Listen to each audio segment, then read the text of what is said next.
Marciano Fanfics Teorías. Suscríbete al canal. Teoría Fanfic Novela. Harry Potter, dominando la magia mental. Parte 43. Capítulo 227. ¿Qué demonios es eso? En el gran vestíbulo de Hogwarts, una enorme multitud de estudiantes se congregaba alrededor del tablón de anuncios.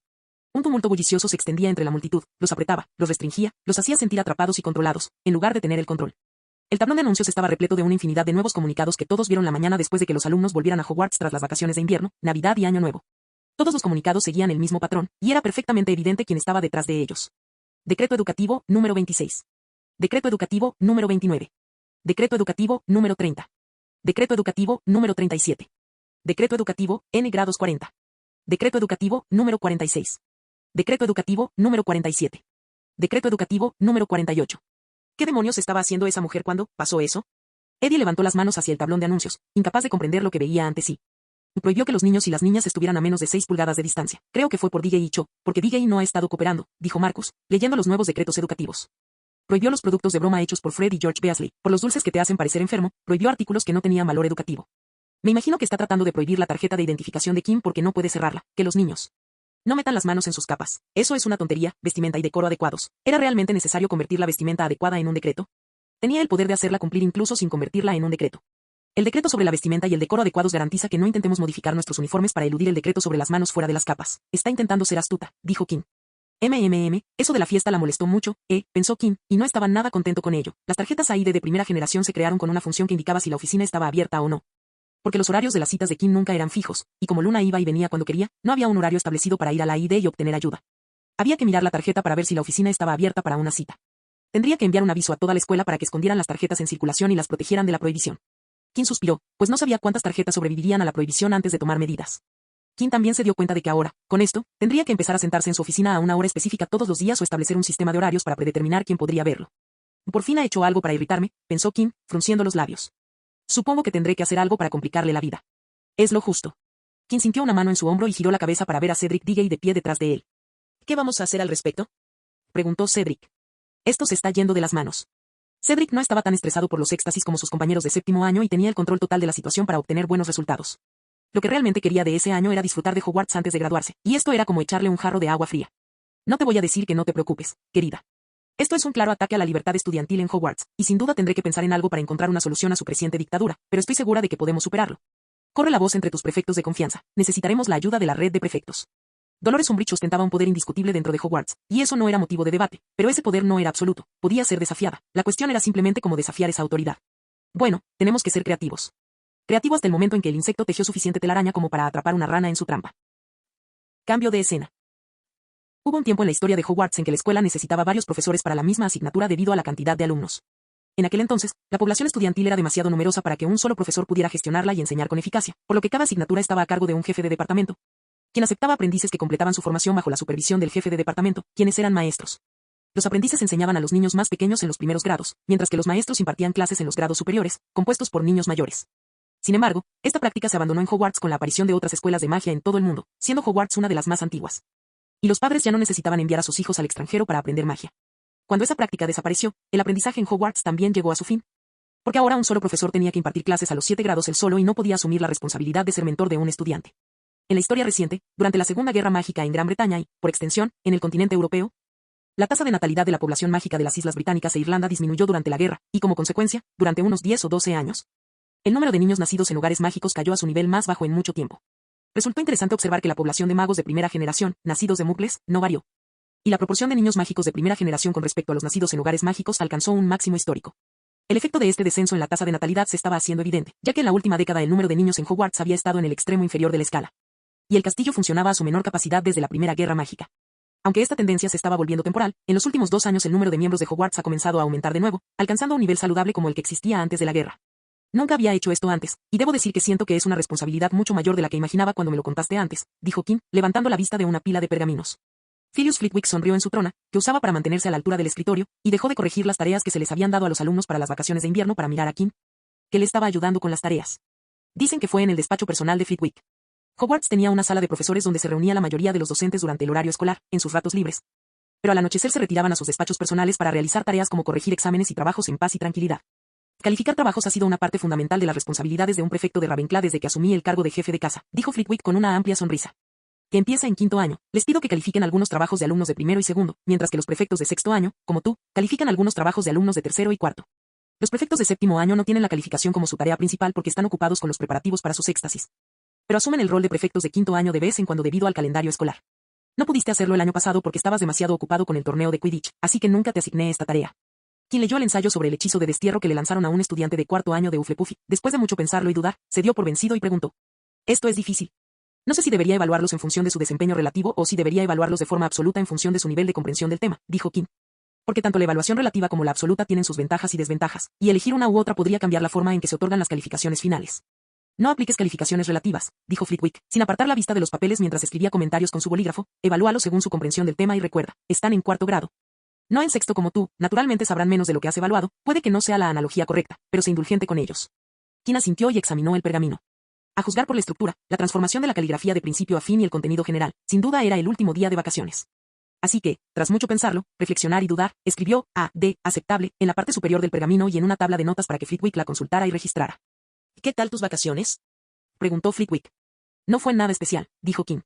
«No hice mucho más que estar afuera la mitad del día y quedarme en casa el resto, nada especial, supongo». Desde que Kim llegó a Hogwarts, cada vez que volvía a casa, ya fuera en invierno o en verano, pasaba mucho tiempo fuera, recorriendo el país, algo que se hizo más fácil con los viajes por la Red Flu y, más tarde, con las apariciones. Estar atrapada en Hogwarts la mayor parte del año alimentó enormemente el espíritu explorador de Kim, y simplemente salía a buscar cualquier cosa nueva que pudiera encontrar. «¿Y qué hay de tu regreso? ¿Qué piensas?» «Sí, son un poco molestos, pero ya veremos qué pasa», dijo Kim, y luego levantó la vista. «¿Y tú? Oí que terminó las inspecciones antes del descanso. ¿Cómo crees que te irá cuando lleguen los resultados?» «Eso, no lo sé, y trato de no pensar en ello», dijo el medio duende. «Hice mi trabajo lo mejor que pude, y mi trabajo habla por sí solo. No tengo nada de qué preocuparme». Flitwick levantó la vista con una expresión casi aburrida. «He estado en esta posición durante décadas. Ha habido muchos intentos por parte de padres a quienes no les gusta la idea de que un medio duende enseñe a sus hijos. Esta no es la primera vez que me arriesgo a ser despedido de Hogwarts. Y estoy seguro de que no será la última, pero, como todas las demás veces, esta pasará como una suave brisa», dijo Flitwick con total confianza. Kim asintió con admiración. Y Flitwick no tenía que preocuparse por su trabajo. El informe de progreso de la enseñanza mágica era un documento utilizado para evaluar a los profesores de Hogwarts. Estaba aprobado por el Departamento de Educación Mágica. Algunos datos biográficos y mágicos básicos que requería el documento incluían nombre, edad, signo zodiacal, dirección, runa mágica, número de validez, agilidad, técnica mágica, precisión y control de la varita, entre otros. Según las respuestas a algunas preguntas, como te consideras una persona a la que le gusta correr riesgos, da un ejemplo, el profesor era evaluado como deficiente, malo, regular, bueno o excelente. Pero lo cierto es que Umbridge supuestamente utilizó esto como un método para evaluar a los profesores de Hogwarts. En realidad, sin embargo, Umbridge tenía en la mira a cualquier profesor cercano a Albus Dumbledore del que creyera tener una posibilidad razonable de despedir sin levantar sospechas. Existía una buena posibilidad de que Umbridge atacara a Flitwick debido a su odio manifiesto hacia los mestizos, pero lo cierto es que Flitwick tenía credenciales excepcionales, maestro de encantamientos, campeón durante mucho tiempo en varios circuitos de duelos y un profesor excelente e inolvidable que brindó una guía excepcional a prácticamente todos los que se graduaron de Hogwarts en las últimas décadas. Si Umbridge tocaba a Flitwick, atraería miradas de todos lados. Lo mismo ocurría con McGonagall y Sprout, y bueno, con Snape, que era como un ángel guardián para todos los que se pavoneaban bajo el estandarte de Slytherin. Para ser sinceros, no había manera de expulsar al jefe de la casa sin que los cuatro cometieran errores graves, lo cual no sucedió, especialmente después de que Umbridge les pisara los talones. «Bueno, si te molesta, dímelo», dijo Kim. «Lo añadiré a la lista de cosas que hay que reprender. Quizás se convierta en un gran espectáculo». «Lo tendré en cuenta», dijo Flitwick antes de suspirar. «Solo espero que todos salgan de aquí sanos y salvos». Pero ambos sabían que las probabilidades de que eso sucediera eran escasas. Umbridge había estado en pie de guerra desde el momento en que puso un pie en Hogwarts. Iba a encontrar a alguien, y había algunos buenos candidatos a los que derrotar, la cuestión era cuántos de ellos lo lograrían. Cambio de escena. Eldon Pembroke, un estudiante de cuarto año de Hufflepuff, se quedó allí, sintiéndose fatal. Esa tarde lo habían castigado en la clase de defensa contra las artes oscuras porque se había frustrado. Había hecho una pregunta y quizás se había enfrascado en un debate acalorado con Umbridge, lo que le había metido en un lío. «Uf, ¿qué voy a hacer?», gimió. ¿Cómo iba a pasar horas y horas a solas con Umbridge durante toda una semana, sin parar? Llegó a la entrada de la sala común de Hufflepuff y suspiró por enésima vez ese día. Ni siquiera pudo abrir la boca para decir la contraseña y entrar. «Hola, Pembroke». Eldon giró a la izquierda desde donde provenía la voz y vio a Kim West al final del pasillo, lo cual lo sorprendió, ya que pensaba que la voz venía de algún lugar cercano. Eldon se acercó a él cuando Kim lo llamó. «Hola», dijo Eldon, su confusión mezclada con su tristeza sonando completamente patética. «Así que, he oído que tienes un castigo con Umbridge». «Sí. No te sientes bien con esto, ¿verdad?» «No». Kim miró fijamente a Eldon durante un buen rato antes de darle una palmada firme en el hombro. «Espera aquí un momento, vuelvo enseguida. No te vayas a ninguna parte». Eldon vio a Kim alejarse. No tenía nada que hacer, así que se quedó allí parado, e incluso si lo hubiera hecho, Eldon no tenía energía para nada. Tras unos minutos, Kim regresó, pero esta vez traía 2 sándwiches de bacon calientes. Le dio uno a Eldon y le dio un mordisco al otro. «Come. Te sentirás mejor», dijo Kim. Eldon se quedó mirando su sándwich por un momento antes de levantar la vista y decir, «¿Qué quieres?». Estar castigado con Umbridge, dijo Kim, no va a ser nada agradable. Lo sé. ¿Quién no lo sabe? El castigo con Umbridge estaba destinado a ser horrible. Bueno, puedo hacer que esto sea mucho más llevadero. Puedo lograr que la próxima semana, que se supone que será un infierno, se sienta como un castigo normal, dijo Kim. Eldon se emocionó al oír esto. Era la mejor oferta que había escuchado en toda su vida, y eso que le ofrecieron la tarjeta de la rana de chocolate de Albus Dumbledore a cambio de unas galletas explosivas, lo cual era un trato increíblemente bueno. ¿Qué era? Preguntó Eldon. Kim sacó 2 velos de poción de su túnica y se los entregó a Eldon. Y toma estos 2 antes de ir al despacho de Umbridge, y estarás listo para el resto del día. Puedo darte uno de estos cada día hasta que termine tu castigo. ¿Quiénes son estas personas? Cuanto menos sepas, mejor, chico. Una de ellas era la misma poción que le había dado a Harry antes de que lo castigaran, pero con algunas modificaciones. Harry conocía el dolor de usar la pluma de sangre, pero Eldon no. E incluso si Kim le daba un día para sentir el dolor, no se sabía cuán buena era la actuación de Eldon, así que hizo que Eldon sintiera una irritación extrema al usar la pluma de sangre. Lo que haría que su malestar resultara creíble. La otra era el antídoto para el Veritaserum que Umbridge podría administrar para obtener material comprometedor. No había razón para esto último, pero era por precaución. Era imposible predecir lo que pasaba por la mente perversa de Umbridge. Eldon cogió los frascos y los miró fijamente durante un buen rato antes de mirar a Kim. ¿De verdad funcionan? ¿Estás completamente seguro? Sin duda alguna. Pero hay una condición para ello. ¿Qué era? Eldon estaba dispuesto a seguirlo si eso le facilitaba la vida. No puedes decírselo a nadie. Nadie puede saber que te di esto. Si se lo cuentas a alguien, no te sentirás bien, dijo Kim. Hermione Granger no era la única que podía tejer pequeñas trampas especiales en las cosas. Trato hecho, dijo Eldon casi al instante. Genial, ahora vete y recuerda el trato, dijo Kim, observando cómo Eldon caminaba hacia la entrada de Hufflepuff con renovado vigor. Es solo uno más, murmuró Kim mientras Eldon desaparecía de su vista. Cuantas más detenciones imponía Umbridge, a más personas podía Kim darles las pociones, y cuantas más detenciones, más letal se volvía la red que el insecto tejía para él. Capítulo 228. El Mar del Norte, un mar del Océano Atlántico que separa las islas británicas del continente. Conectaba las islas británicas con los Países Bajos y Bélgica, Dinamarca con Noruega, tocaba la costa de Alemania y llegaba hasta la exuberante Suecia. En alta mar, en una pequeña isla rodeada por el azul del mar, una pequeña barca de madera, astillada y destartalada, se mecía suavemente desde la orilla. Atada al sencillo muelle con una endeble cuerda trenzada de corteza. El mar estaba demasiado en calma para la luna de sangre que colgaba en el cielo. Los pájaros que volaban apresuradamente comprendieron que la calma era una señal y corrieron a refugiarse. Se estaba formando una tormenta. El bote comenzó a mecerse de un lado a otro y la temperatura descendió bruscamente. Nubes oscuras ocultaban la luna. Se agitaban ominosamente en el cielo nocturno, negras como un aquelarre de brujas. La luna, voluble como el sol, se tiñó de un tono plateado con la nube de tormenta, proyectando destellos de luz lunar con un brillo fantasmal. Bajo el cielo y la luna, la lluvia se acercaba a la pequeña isla y al bote como el velo fantasmal de la desesperación de un demente. Un viento soplaba y cortaba, ondulando la superficie del mar tranquilo y cadavérico. La barca se mecía y se sacudía entre las olas cada vez más grandes. El mar la llamaba, pero la cuerda la mantenía tensa, era como si supiera que si la barca zarpaba, jamás regresaría. La cortina de lluvia se disipó, derramando lágrimas amargas sobre el gran espejo que reflejaba el cielo. La lluvia caía como clavos de cristal, y relámpagos surcaban el firmamento. La marea subió, la barca se mecía y se bañaba en los vientos del norte, acelerando la inminente cumbre. La lluvia lacerante azotaba la cuerda, rompiéndose los hilos uno a uno, ni siquiera la fuerza que la hacía fuerte pudo contener la furia de la naturaleza. Crujió. Crujió, y el barco respondió al llamado de Poseidón. Se balanceó como un corcho en el vasto mar. Las tablas de madera se doblaron y abombaron, luego crujieron y temblaron, pero el barco se enderezó una vez más como un valiente héroe que se enfrenta a la valentía. Pero el caos del mar no era ni amable ni justo. La barca se elevó con la ola, inclinándose hacia su destrucción. Fue arrastrada hasta el borde y quedó suspendida allí, una minúscula mota entre las líneas como telarañas de la ola. El tiempo pareció detenerse. El remolino se abrió bajo ella con fauces blancas y espantosas. Se agitaba y giraba, invitando a las embarcaciones a entrar. Entonces, la barca se hundió en sus profundidades lechosas, engullida entera por un último y terrible crujido de madera. Fue entonces cuando figuras envueltas en mantos negros comenzaron a descender desde lo alto, envueltas en el humo negro y hollín del infierno. Era como si el caos celestial las hubiera escupido. La niebla se disipó y de su interior emergieron figuras encapuchadas con ojos de serpiente que les cubrían el rostro. Todas sostenían escobas en sus manos enguantadas mientras miraban hacia arriba, mientras las nubes se estrechaban, desde el centro, descendía una densa estela de niebla más negra que los abismos del Tártaro. La niebla se posó sobre la isla entre las figuras encapuchadas y enmascaradas, pero a diferencia de ellas, esta no sostenía una escoba, lo único que vestía era una sencilla capa gris que cubría su cuerpo esquelético. De este frío, dijo la figura vestida, ese toque de desesperación, ese atisbo de tristeza y ese vacío infinito, no se pueden encontrar en ningún otro lugar que no sea su lugar de origen. Avery, dijo el hombre de rasgos serpentinos. El trueno seguía resonando y el viento continuaba rugiendo, pero su voz era tan clara como en un día despejado. La lluvia seguía cayendo, intentando ahogarlo todo, pero ni una sola gota tocó al hombre. Una de las figuras encapuchadas dio un paso al frente e inclinó la cabeza. Traigan a los carceleros para que me reciban, dijo el hombre con voz grave, llévense a Jasley, Grave y Goyle con ustedes. Sí, amo, dijo Avery, haciendo un gesto hacia los 3 secuaces que se marchaban. Los 4 se dirigieron a una pequeña letrina situada en un alto acantilado al borde de la isla. Se vieron destellos y, poco después, los 4 hombres regresaron con otros 4 encadenados tras ellos. La lluvia, mezclada con la arena de la playa, los cubría mientras eran arrastrados por el suelo, forcejeando para defenderse. Fueron arrojados directamente al centro del cerco de los individuos encapuchados. Caballeros, dijo el amo. Los 4 hombres atados, magos de ataque encargados de custodiar la fortaleza construida en la isla, alzaron la vista del suelo mientras la lluvia les azotaba la cara. Por un instante, se quedaron perplejos ante lo que veían, un hombre con una piel cada vez más cerosa y reptiliana, blanca como el hueso.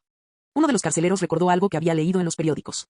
Era una entrevista con Albus Dumbledore, y en ella, el entrevistador le había pedido a Dumbledore que describiera al Señor Oscuro, más de una década y ni una sola imagen del Señor Oscuro. Así que ¿quién mejor para preguntar que el hombre que lideró la oposición a la tiranía? En esa entrevista, Dumbledore procedió a describir la apariencia del Señor Oscuro, la que había visto en los recuerdos de Harry. «Oh, Señor de la Oscuridad», exclamó el mago de la muerte con un grito horrible. «Tienes razón, mago asesino», dijo Voldemort, «soy yo, el Señor Oscuro». Voldemort. Un escalofrío recorrió la espalda de los 4 carceleros mientras sus corazones latían con fuerza en sus pechos. De repente, la lluvia de principios de febrero dejó de ser fría, el calor del miedo invadió sus cuerpos. Comprendieron que lo que Dumbledore había estado diciendo durante meses era cierto. «Tengo asuntos muy importantes que atender en vuestro lugar de trabajo, caballeros», dijo Voldemort. «Desafortunadamente para todos vosotros, vuestra presencia es una molestia. Por lo tanto, tendréis que marcharos». Dedos largos y delgados extrajeron el objeto que parecía más cómodo en las manos de Voldemort y lo sostuvieron con la más delicada delicadeza, una imagen de serenidad.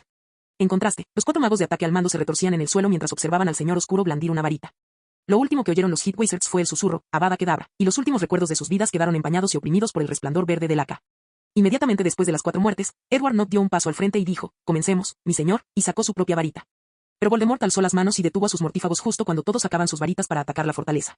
«Yo mismo me encargaré de ello», dijo Voldemort, «mis más leales sirvientes». Todos los mortífagos bajaron la mirada, «merecen ser liberados por mis propias manos. Han mantenido viva la integridad de mi nombre en estos sagrados salones durante más de una década. Merecen ser recompensados, honrados, sentir el primer contacto con el aire libre y saber al instante que fui yo. Sin mencionar que, si todos ustedes entran, solo serán un estorbo. Los verdaderos carceleros consumirán a todos los intrusos sin demora». Los mortífagos se estremecieron. Todos conocían el toque desesperado que sentía un demente. Barty Crouch Sr., durante su campaña para encarcelar a todos los mortífagos, había hecho que los dementores los escoltaran mientras estaban prisioneros. El hombre, ahora muerto, había sido extremadamente vengativo en su apogeo y se había asegurado de que el breve periodo encadenado a la división de aurores fuera lo más desagradable posible. Voldemort contempló fijamente la monolítica torre triangular. Estaba hecha de piedra negra que cubría cada centímetro de la estructura. Solo había visitado esa isla una vez, y por un breve instante. Durante su reinado, cuando nadie se atrevía siquiera a pronunciar su nombre, sus sirvientes vagaban libremente y sin consecuencias. No había necesidad de que jamás pusiera un pie en esa isla. Entonces se detuvo un momento y contempló la prisión mágica más horrible del mundo, la fortaleza de Azkaban. La isla del Mar del Norte donde se construyó la prisión de magos jamás había aparecido en ningún mapa, ni mágico ni móvil. Su primer habitante conocido, Ecrisdis, practicaba las peores formas de magia oscura y construyó una fortaleza en la isla, atrayendo a marineros mugles para torturarlos y asesinarlos. Tras su muerte, los diversos hechizos de ocultación colocados en la isla desaparecieron, y el Ministerio de Magia se percató de la existencia del misterioso lugar. Quienes entraron en la fortaleza abandonada para investigar descubrieron, entre otros horrores, una infestación de dementores. Las autoridades mágicas de la época consideraron la posibilidad de destruir la fortaleza, pero, temiendo represalias de entidades oscuras o de la propia isla, decidieron no actuar. Y el ministerio permitió que la considerable colonia permaneciera. La isla quedó intacta y sin control durante muchos años, décadas, hasta que se estableció el Estatuto Internacional del Secreto Mágico. Debido a la impracticabilidad de utilizar pequeñas prisiones locales, que podrían generar ruidos fuertes, olores desagradables y espectáculos de luces en caso de fuga. Se elaboraron planes para construir una única prisión mágica específicamente diseñada para este fin en una remota isla de las Hébridas, con la aprobación del Estatuto Internacional del Secreto Mágico. Sin embargo, cuando Damocles Rowle fue elegido ministro de magia en 1718, insistió en utilizar Azkaban, viendo en los dementores un recurso valioso. Emplearlos como guardias ahorraría gastos, tiempo y vidas. Este plan finalmente se llevó a cabo y, a pesar de las protestas, Azkaban se convirtió en la prisión mágica de Gran Bretaña. La decisión de Rowle fue un gran éxito, ya que Azkaban mantuvo una tasa de fugas del 0% durante siglos.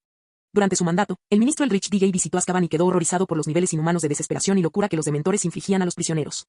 Formó un comité para buscar soluciones alternativas o medidas paliativas, entre las que se encontraba la eliminación de los dementores. Sin embargo, incluso esta medida encontró oposición por parte de quienes temían una invasión del continente si los dementores se veían privados de su fuente de alimento. Diggory murió de viruela de dragón mientras ocupaba el cargo, y así la campaña para encontrar una alternativa a los dementores de Azkaban quedó estancada.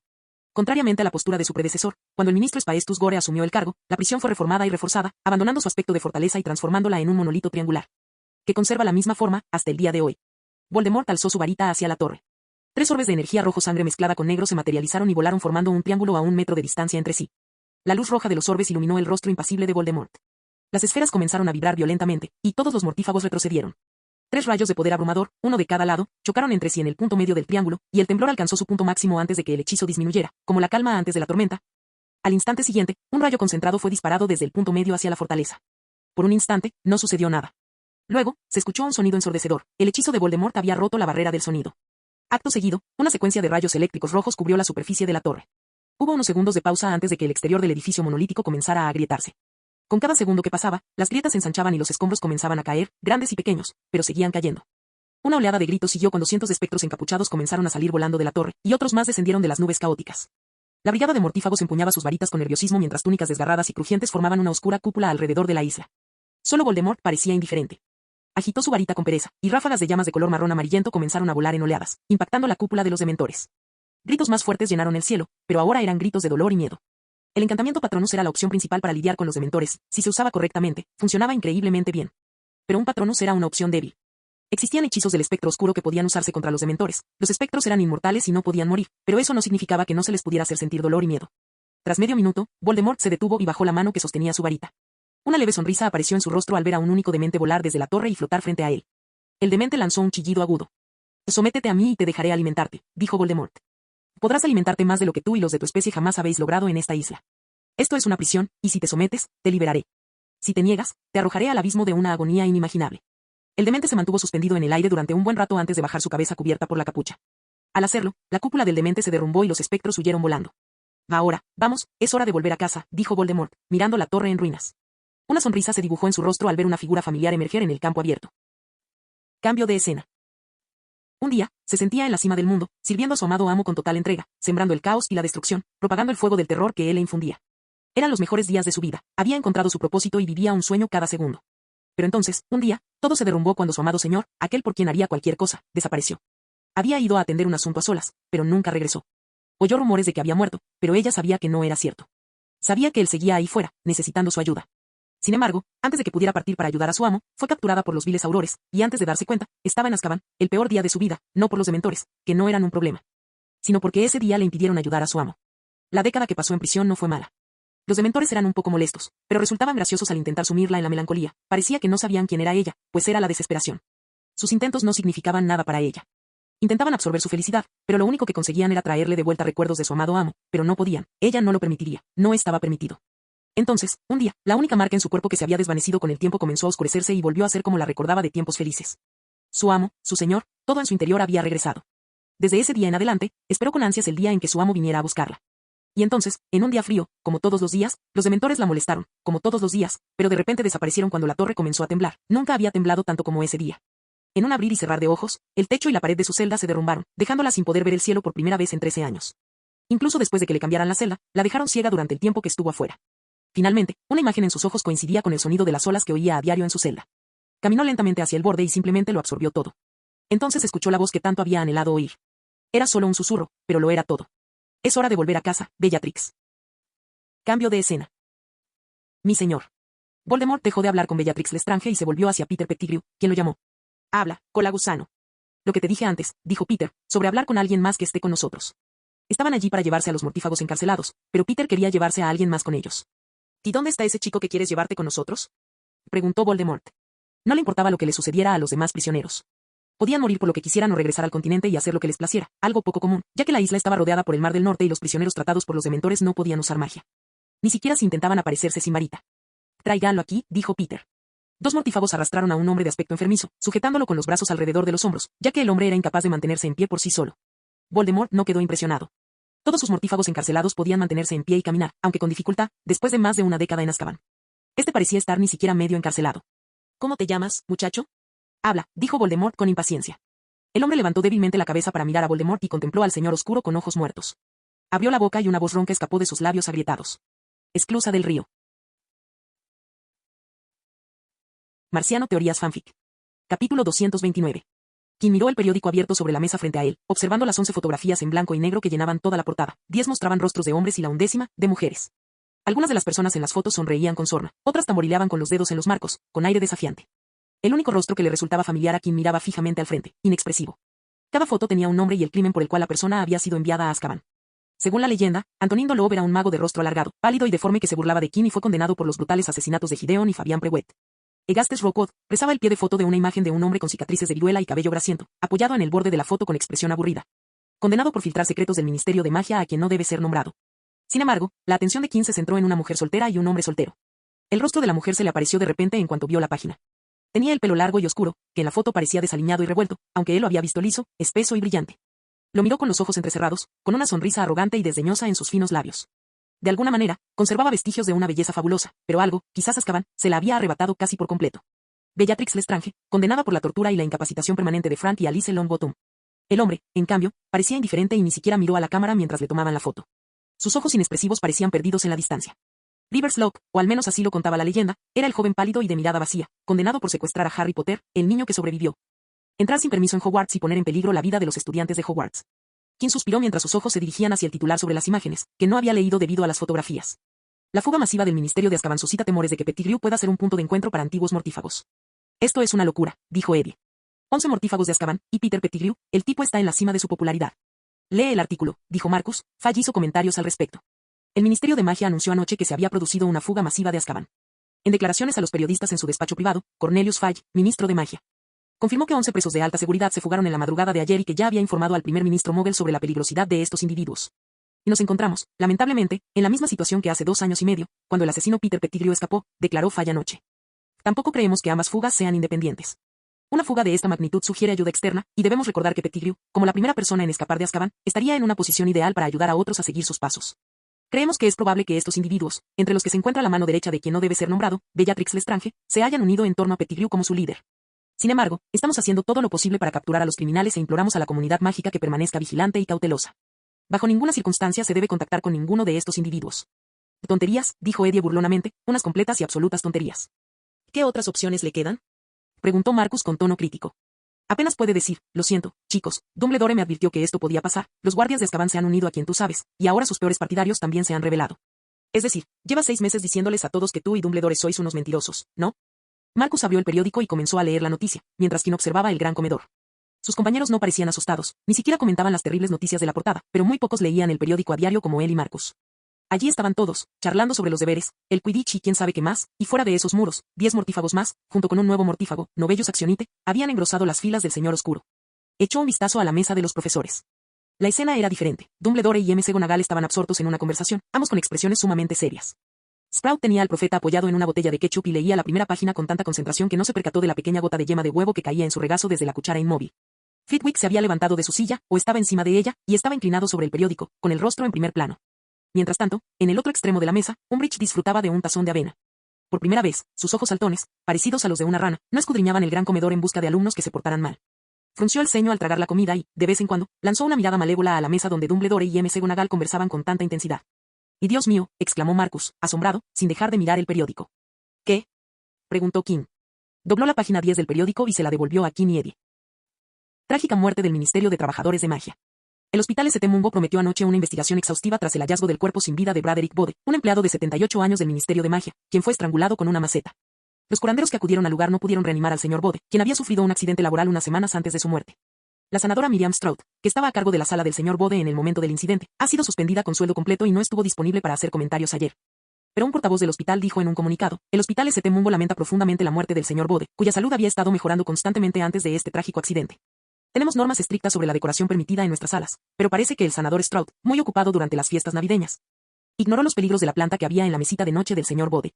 A medida que mejoraba su habla y movilidad, el sanador Stroud animó al señor Bode a cuidar él mismo la planta, sin saber que no se trataba de una inofensiva flor voladora, sino de un esqueje de la planta conocida como lazo del diablo, que, al ser tocado por el convaleciente señor Bode, lo estranguló al instante. El Hospital de San Mungo aún no ha explicado la presencia de la planta en la enfermería y pide a cualquier bruja o mago que tenga información que se presente. Cabra, dijo Quinn. ¿Lo conoces?, preguntó Eddie. Bode. Eso me recuerda a algo. Ah, sí, recuerdo, Broderick Bode, el hombre era un inefable, trabajaba en el departamento de misterios, dijo Quinn, asintiendo mientras recordaba, lo conocí de pasada en una fiesta con mi abuelo. Parecía un hombre alegre, una lástima. Que Flitterblom resulte ser una trampa del diablo, eso suena extrañamente sospechoso, dijo Eddie. ¿Dijiste que es un inefable? ¿Quizás alguien quería matarlo? Nadie sabía que Eddie tenía razón, y que la muerte de Broderick Bode fue en realidad un intento de silenciarlo mediante la asfixia. El periódico fue colocado entre Quinn y Eddie mientras ambos lo leían, pero de repente apareció entre ellos una cabeza rubia, la de Luna Lovegood. Broderick Bode, dijo Luna, con los ojos brillantes, cogió el periódico y lo leyó sin pestañear. Eddie y Quinn se miraron el uno al otro y luego a Luna, quien se enderezó, cerró el periódico y comenzó a alejarse. Para enviarle una carta a papá, dijo. Broderick Bode, Flitterblom y Lazo del Diablo. Luna ya estaba en su propio mundo, pasando de ser un estudiante de 4º año de Ravenclaw a columnista de El Quisquilloso. Espero que no se tropiece y se caiga de bruces, dijo Eddie, siguiendo a Luna con la mirada. Quien soltó una risita al recordar cuando él, Eddie y Marcus vieron a Luna tropezar y enterrar la cara en el barro por no prestar atención a dónde iba. La única reacción de Luna fue decir que hacía mucho tiempo que no probaba la tierra y lo diferente que le sabía de cuando era niña. Entonces, Marcus, ¿cómo crees que va a terminar esto?, preguntó Quinn, limpiándose la comisura de los labios con un pañuelo, curioso por saber qué pensaba Marcus al respecto. Marcus se quedó mirando el periódico un buen rato. Bueno, la reputación de Dumbledore está a punto de sufrir un duro revés. Con eso, al ministerio le resultará difícil mantener la postura de que quien tú sabes no está vivo. El apoyo público empezaría a inclinarse a favor de Dumbledore, dijo, mirando hacia la mesa de los profesores. El ministerio intentará de nuevo silenciar la noticia, pero no creo que esta vez funcione tan bien. Quinn asintió. La fuga era el punto de inflexión que siempre había estado latente. Antes de esto, no se podía culpar a Fudge por su negativa a creer que Voldemort había regresado. No había más pruebas que la afirmación de Harry Potter de haberlo visto. Pero ahora, la fuga era, sin duda, razón suficiente para que Fudge se sentara al menos con Dumbledore y aclarara el asunto. Pero el pantano de la política no deja escapar a Fudge, y Fudge tampoco quiere renunciar a lo que él considera la clave del poder, pensó Quinn con un suspiro. La gente era emotiva, él no era una excepción. Pero ver las emociones nublando la mente nunca era un buen espectáculo. Las próximas semanas serán interesantes, dijo Quinn. Durante las 2 semanas siguientes, solo hubo un tema de conversación en los pasillos, los 10 mortífagos fugados, cuya historia finalmente se había extendido por toda la escuela. Contaba por los pocos que leían los periódicos. Circulaban rumores de que algunos de los condenados habían sido vistos en Hogsmeade, que supuestamente se escondían en la Casa de los Gritos y que invadirían Hogwarts, tal como lo había hecho el 11º fugitivo, Beaver's Lock. Quienes provenían de familias de magos crecieron escuchando los nombres de estos mortífagos pronunciados con casi tanto temor como el de Voldemort. Los crímenes que cometieron durante el reinado de terror de Voldemort eran legendarios. Entre los estudiantes de Hogwarts había familiares de sus víctimas, quienes ahora se veían, sin saberlo, objeto de una macabra fama que se reflejaba en sus pasillos. Susan Bones superó en popularidad a Harry Potter porque tenía un tío, una tía y primos que murieron a manos de uno de los 10. Y debido a que su tía, tutora y única pariente viva, Amelia Bones, era la jefa del departamento de aplicación de la ley mágica, muchos la buscaban. Queriendo saber qué estaba haciendo el Departamento de Educación Física y Artes Marciales, DMLE, para capturar a los convictos fugados. La repentina presión sobre la pobre Hufflepuff fue tan grande que Quinn decidió concertar una reunión con Harry para aliviar su estrés. La chica dijo, con desánimo, que ahora se hacía una buena idea de lo que era ser Harry. Y no sé cómo lo aguantas, es horrible, dijo sin rodeos, poniendo demasiado poder en su hechizo de destierro, lo que obligó a Harry a esforzarse para defenderse. Era cierto que Harry había sido objeto de muchos murmullos y comentarios en los pasillos últimamente, pero le pareció percibir una ligera diferencia en el tono de las voces de los susurradores. Ahora parecían curiosos en lugar de hostiles. Y un par de veces estuvo seguro de haber oído fragmentos de conversación que sugerían que no estaban satisfechos con la versión del profeta sobre cómo y por qué 10 mortífagos habían logrado escapar de la fortaleza de Azkaban. En su confusión y temor, estos escépticos parecían recurrir ahora a la única otra explicación disponible, la que Harry y Dumbledore habían estado planteando desde el año anterior. No solo cambió el ánimo de los estudiantes. Ahora era bastante común encontrar a 2 o 3 profesores conversando en susurros bajos y urgentes en los pasillos, interrumpiendo la conversación en cuanto veían acercarse a algún alumno. Obviamente, ya no pueden hablar con libertad en la sala de profesores, dijo Quinn con indiferencia mientras él, Eddie y Marcus pasaban junto a McGonagall, Flitwick y Sprout. Que estaban reunidos fuera del aula de encantamientos un día. No con Umbridge ahí. ¿Acaso creen que saben algo nuevo? Preguntó Eddie, mirando por encima del hombro a los 3 profesores. Si hacen eso, no volveremos a saber de ellos, ¿verdad? Y dijo Marcus con gravedad. No después del decreto. ¿En qué número vamos ya? Porque al día siguiente aparecieron nuevos carteles en los tablones de anuncios de la casa. Noticias sobre la fuga de Azkaban. Decreto educativo, número 49. Por orden de el Alto Inquisidor de Hogwarts. Los profesores tienen prohibido dar a los alumnos cualquier información que no esté estrictamente relacionada con las materias que imparten por obligación. Lo anterior está de acuerdo con el decreto educativo número 49. Firmado. Dolores Jane Umbridge. Alto Inquisidor. Ministerio de Magia. Este último decreto había sido objeto de numerosas bromas entre los estudiantes. Leigh Jordan le había señalado a Umbridge que, según los términos de la nueva norma, no tenía permitido reprender a Fred y George por jugar a las cartas explosivas al fondo del aula. El chasquido explosivo no tiene nada que ver con defensa contra las artes oscuras, profesor. Esta información no está relacionada con su asignatura. Cuando Quinn volvió a ver a Leigh, el dorso de su mano sangraba bastante, pero el Gryffindor sonreía ampliamente mientras agitaba 2 frascos de pociones vacíos. Un paquete de suministros estándar que todos los participantes en el castigo de Umbridge recibían de parte de Quinn. Muchos pensaron que la fuga de Azkaban podría haber humillado un poco a Umbridge, que tal vez se habría sentido avergonzada por la catástrofe ocurrida justo delante de las narices de su amado Fudge. Sin embargo, al parecer, solo intensificó su furioso deseo de controlar personalmente cada aspecto de la vida en Hogwarts. Parecía decidida, como mínimo, a conseguir su despido pronto. Quinn la oyó quejarse en su despacho. Todas las clases de adivinación y cuidado de criaturas mágicas se impartían ahora en presencia de Umbridge y su portapapeles. Se escondía cerca de la chimenea en la habitación de la torre, impregnada de un fuerte perfume, interrumpiendo las conversaciones cada vez más histéricas de Trelawney con preguntas difíciles sobre ornitomancia y heptomología. Insistiendo en predecir las respuestas de los estudiantes antes de que las dieran y exigiendo demostrar su habilidad con la bola de cristal, las hojas de té y las runas. Umbridge se atrevió a pasar más tiempo en las granjas de criaturas de Hagrid que cualquier otro estudiante de Hogwarts. Incluso se atrevió a acercarse a los monstruos más apestosos de Hagrid solo para maximizar la presión que podía ejercer sobre él, y parecía funcionar. Porque Hagrid se distraía y se ponía nervioso de forma extraña en clase, perdiendo el hilo de sus pensamientos mientras hablaba con la clase, respondiendo mal a las preguntas y mirando ansiosamente a Umbridge todo el tiempo. Como si perdiera los nervios. La tercera víctima de la constante persecución de Umbridge fue Lily Potter, pero Umbridge no la molestó como a Trelawney y Hagrid, simplemente se sentó al fondo del aula y la miró fijamente sin decir una palabra. Pero algo estaba pasando y todos los que asistían a la clase de estudios muggles sabían que Umbridge estaba tramando algo. Cambio de escena. Era el final de otra reunión de la DA, y Quinn salió de la sala de los menesteres, cerrándola tras de sí como correspondía a su deber como administrador. Observó cómo la multitud se dispersaba lentamente. Era tarde, y después de otra sesión con el instructor Quinn, todos solo querían desplomarse en la cama y dormir. Buen trabajo a todos. Espero verlos en la próxima sesión. No olviden repasar y mantener viva la magia, dijo Quinn, con una voz que llegó a los oídos de todos sin que se filtrara al resto de la sala.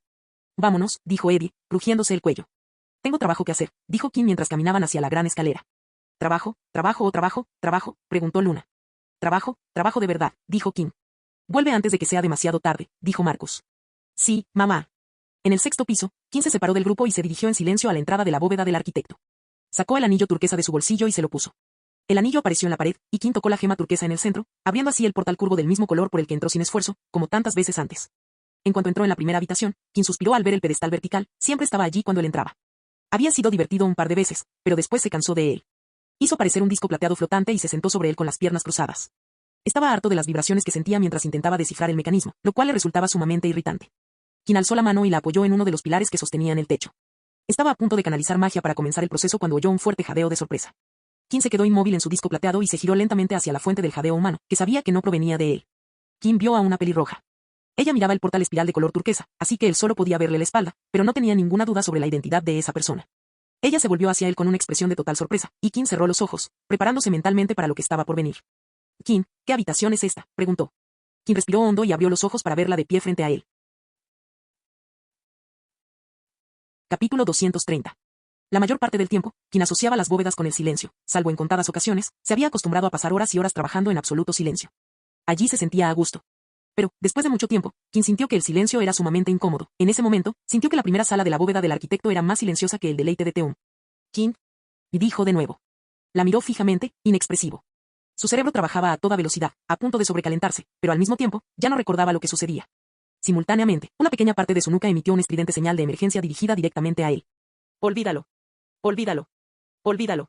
Olvídalo. Olvídalo. Olvídalo. Pero sabía que esa no sería una opción, al menos no para él. Kim bajó del disco plateado, con las piernas doloridas por el esfuerzo. Todo su cuerpo se sentía mal. Durante 4 años lo había guardado todo para sí mismo, pero todo se derrumbó con el simple hecho de que una persona atravesara un muro. ¿En qué estaría pensando el arquitecto? ¿Por qué no necesita un anillo?, pensó. La sorpresa y la conmoción al verla allí dieron paso a la ira por su descuido. Un simple detector al comienzo del pasillo exterior habría sido todo lo que necesitaba. Ivy hizo una pausa considerable antes de continuar. Para serte sincero, esto me recuerda a la vez que entraste sin permiso en mi oficina. Ivy Potter, la intrusa reincidente, se sorprendió al recordar las consecuencias de su allanamiento. No te preocupes, dijo Kim al ver la expresión en el rostro de Ivy, esta y aquella son dos situaciones diferentes. Aunque no puedo decir que no esté enojado, miró alrededor de la caja fuerte, esto no es de mi propiedad. Aunque yo sea el actual aspirante. Ivy bajó la mirada. Había seguido a Kim, vencida por la curiosidad. Pensándolo bien, podría haberle preguntado a Kim más tarde, pero pensar en ello ahora era inútil. Kim se sentó en los escalones que conducían al pedestal y palmeó el lugar a su lado. Ivy lo siguió con cautela y se sentó junto a él. Kim permaneció en silencio un rato mientras Ivy se sentaba a su lado, sintiéndose un poco cohibido. Estaba furioso y quería gritarle a Ivy por invadir su privacidad. Pero la sorpresa de descubrir la existencia de la caja fuerte lo dejó en pánico y activó su oplumancia. En su primer año, reconoció en Hogwarts y se convirtió, sin duda, en la violación de la privacidad personal más significativa en la historia de Hogwarts. Cada mañana, cuando Kim visitaba el gran comedor para desayunar, usaba legilimencia para espiar a la gente. En varias ocasiones, Kim utilizó chips transmisores de audio para escuchar conversaciones. Ese mismo año, colocó una grabadora en la habitación de alguien, aunque se trataba de Umbridge, y entró repetidamente en su despacho usando a Recon para cambiar las cintas. Maldita oplumancia, adormeciendo mi hipocresía, pensó. Supongo que tenías curiosidad, dijo Kim tras calmarse. Ivy asintió. ¿Cuándo te enteraste de eso?, preguntó. Antes de Navidad. De repente desaparecías entre el 7º y el 5º piso, y luego, casi todas las semanas, te esfumabas después de que terminaban las reuniones del fiscal de distrito, bromeó a Ivy, moviendo el dedo. ¿Antes de Navidad? ¿Hace tanto tiempo? Vaya, con razón tenías tanta curiosidad, dijo Kim. Pero te diría, a Ivy, que no te metas en sitios desconocidos con la menor preocupación, podría salir muy herida. Hogwarts, como sabes, no es tan seguro como dicen. Ivy asintió una vez más, ya tenía experiencia con habitaciones peligrosas, las cámaras de la piedra filosofal, la cámara de los secretos, aunque estaba petrificada, y una oficina ocupada por un dueño sobreprotector. En 2 de las 3 ocasiones, había entrado por su cuenta en esas habitaciones peligrosas. ¿Qué clase de lugar es este?, preguntó ella, al ver que Kim no estaba muy enfadado, o al menos no lo demostraba. Kim se volvió hacia Ivy y la miró fijamente. ¿Qué?, y dijo a Ivy, sintiéndose cohibida por la intensa mirada de Kim. Tendrás que prometerme que no se lo contarás a nadie. Si te lo cuento, tendrás que prometerme que no se lo dirás a nadie. Nadie puede saber de la existencia de esta habitación. Si no puedes hacerlo, te sugiero que salgas de aquí y finjas que nunca existió. Existía la opción de expulsar a Ivy sin decirle nada. Pero la curiosidad mató al gato, a Ivy Potter era una gata muy curiosa. Prometo que no se lo diré a nadie, dijo a Ivy. Bueno, está bien, no me hagas arrepentirme, dijo Kim antes de comenzar. Esta es una habitación especial, por supuesto, como ya descubriste por la situación. Está oculta al público general de Hogwarts, ni los profesores, ni los alumnos, ni los elfos domésticos, nadie sabe nada de ellas. De las bóvedas malditas. ¿Cajas fuertes malditas? Ajá, bóvedas malditas, olvidadas a través de los anales del tiempo, conocidas solo por unos pocos elegidos, dijo Kim con una sonrisa, sintiéndose orgulloso de formar parte de la historia. Esta bóveda en la que estamos fue construida por Stewart Gragg. ¿El arquitecto?, Preguntó a Ivy, recordando el nombre al instante. Estabas leyendo su biografía, Luna te la trajo. Tienes buena memoria. Sí, lo leí. Lo leí por esta bóveda, la bóveda del arquitecto. ¿Cómo diste con este sitio? Preguntó a Ivy, mirando a su alrededor en la sencilla habitación. Lo único que le llamó la atención fue la puerta de color azul verdoso que tenía detrás y el pedestal que tenía delante. El fantasma de Uflepuff, Friar, fue quien me habló de esto, dijo Kim, me dejó en un punto de partida para que pudiera llegar a esta habitación. Kim le mostró su anillo a Ivy, encontré este anillo, es el anillo del arquitecto, me guió hasta esta habitación, y desde octubre he estado viniendo aquí, a este lugar.